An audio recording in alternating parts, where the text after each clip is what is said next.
Nous sommes à Gifhorst, dans le canton de Fribourg. Les jeunes du club de Unihockey d'Ergera s'entraînent.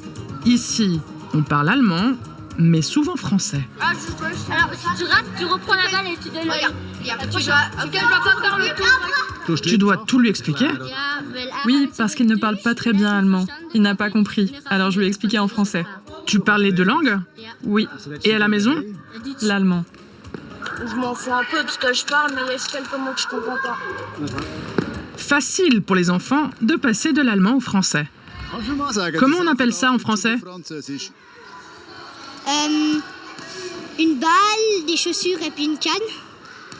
Et en allemand? À Schuhe, Stecker und Tabau.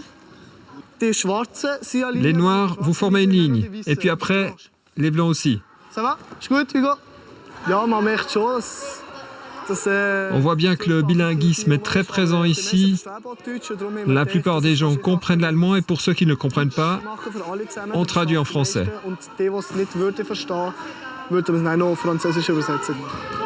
Ici, un enfant sur 4 est issu d'un foyer francophone, comme Louane, 10 ans.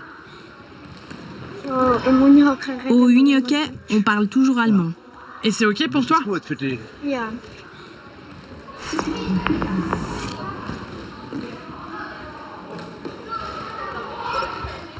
On suit Louane dans sa famille qui vit à Gifhorst depuis une dizaine d'années.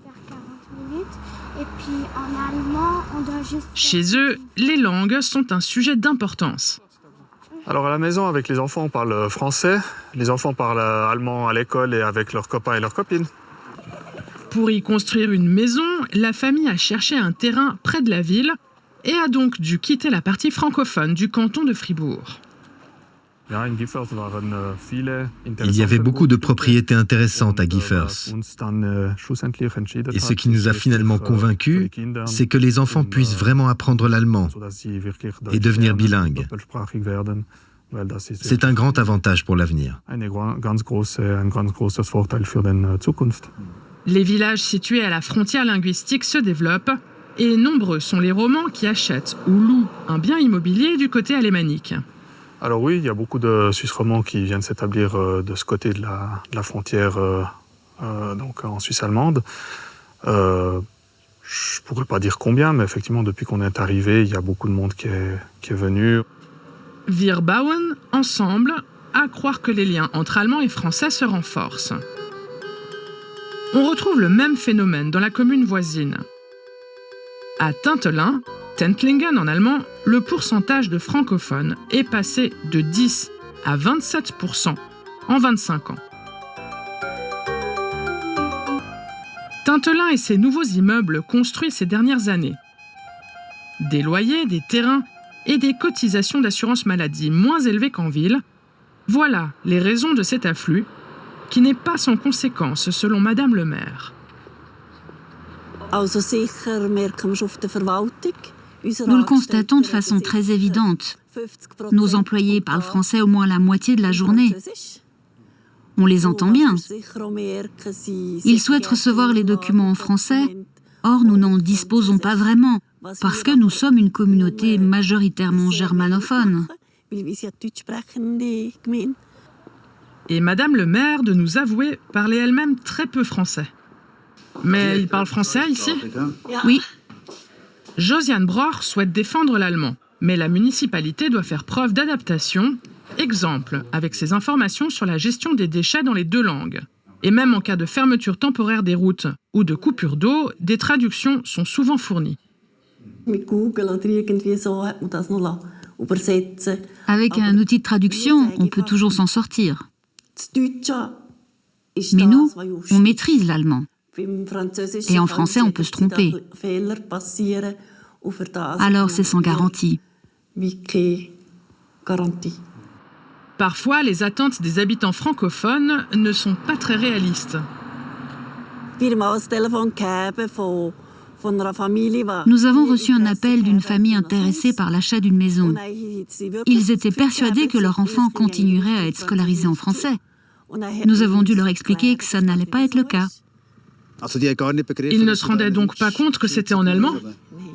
Non, pas vraiment. Et l'école ne chôme pas, il faut enseigner l'allemand aux enfants francophones et l'effort est considérable. Les nouveaux élèves reçoivent des cours intensifs d'allemand jusqu'à 24 heures par semaine. Ils en ont besoin, car ils arrivent sans vocabulaire ou avec un vocabulaire très limité. Nous essayons d'y remédier au plus vite grâce à notre programme intensif d'allemand en deuxième langue pour que l'intégration se fasse plus rapidement et que l'apprentissage se déroule plus facilement. L'arrivée massive des romans entraîne des changements non seulement dans les différentes communautés, mais aussi dans tout le canton de Fribourg. Depuis 1980, la proportion de germanophones a progressivement diminué, passant de 35 à 25%. Alors, qu'en pensent les habitants ?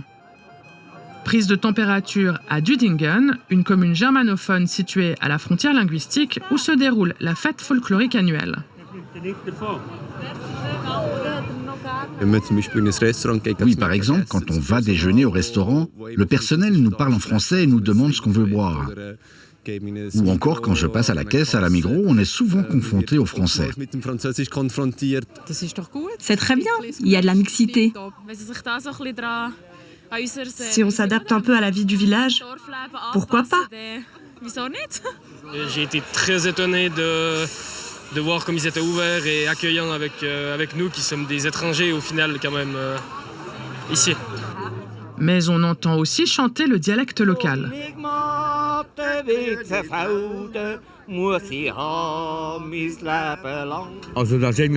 C'est bien beau tout ça. Je n'ai rien contre les romans, mais ils devraient aussi s'habituer à parler allemand ici. C'est pas à nous de nous adapter au français. C'est vraiment comme ça que vous le percevez ? Parfois, il faut les forcer à parler allemand. Un canton de Fribourg chaque fois plus francophone, ça ne fait pas toujours l'unanimité. Vous devez souvent parler français ? Oui, à l'hôpital par exemple, on parle français. Alors nous, les Fribourgeois, on a tendance à aller à l'hôpital de Berne en cas de problème, en cas d'urgence. On réfléchit vraiment avant d'aller à celui de Fribourg plutôt que Berne. Ici, le bilinguisme est aussi d'actualité. Nous sommes dans le canton de Berne, proche de Neuchâtel, dans la commune de Schüll, Gals en allemand. Depuis le début du siècle, le pourcentage de francophones est passé de 16% au chiffre impressionnant de 45%. Près de la moitié de la commune est francophone. Réunion du conseil municipal, ici, les documents sont en allemand. Chers habitants de Schüll, je voudrais commencer par vous demander s'il y a parmi vous des francophones qui souhaiteraient que la réunion se déroule en bon allemand. Il n'y a personne, donc on parlera comme d'habitude en bernois. La discussion porte sur le budget municipal et le règlement du personnel. Aujourd'hui, aucun francophone n'y participe. Ce soir, aucun francophone n'était présent. Comment l'expliquez-vous ? C'est peut-être en raison des sujets abordés. Peut-être que c'est la réunion municipale elle-même. Venir ici, manger du pain tressé et boire du vin, c'est pas très attrayant. Les Romans n'ont pas l'habitude. Ils le font chez eux, mais pas ici. C'est peut-être pour ça que personne n'est venu. Et cette absence de romans en fait réagir certains sur le manque d'esprit communautaire. Je ne le vis pas très bien. Les Romans ne viennent jamais ici. On ne voit jamais d'anciens Neuchâtelois qui pourtant vivent ici. Je veux dire, les habitants de Schüll font des choses pour eux, mais on n'obtient rien en retour. Absolument rien. Pas de sentiment d'appartenance à la communauté, vraiment ? Visite à la société municipale de Schüll, où se déroule une répétition pour un concert. On y joue la chanson de Gugisberg, un morceau du cru.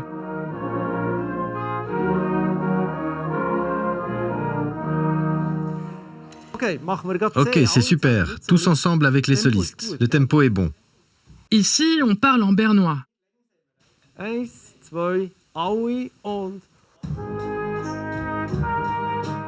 Et parmi les adultes, un seul francophone. Nicolas Kessler a déménagé ici pour le multilinguisme et parce que sa famille souhaitait vivre à la campagne. Mais où sont donc les autres Romans ? Avec les enfants, c'est pas un problème. Il y a beaucoup d'enfants romans à l'école de musique. Et pour les adultes, je serais content que d'autres romans se joignent à nous pour ne pas avoir à entendre uniquement du suisse allemand pendant les répétitions. Après une longue journée de travail, c'est un peu difficile pour moi.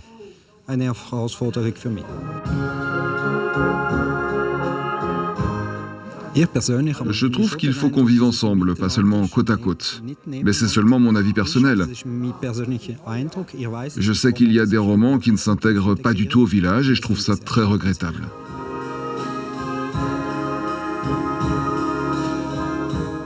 Il ne faudrait pas plus de romans ici? Oui, ça ne me dérangerait pas. Toujours bienvenue. Le français gagne du terrain. Et même à Bienne, la ville horlogère plurilingue, la proportion de francophones a atteint 44% aujourd'hui, un chiffre qui n'était plus d'actualité depuis les années 70. Au nouveau musée de Bienne, une exposition sur le Röstigraben questionne la ville face à la diversité linguistique.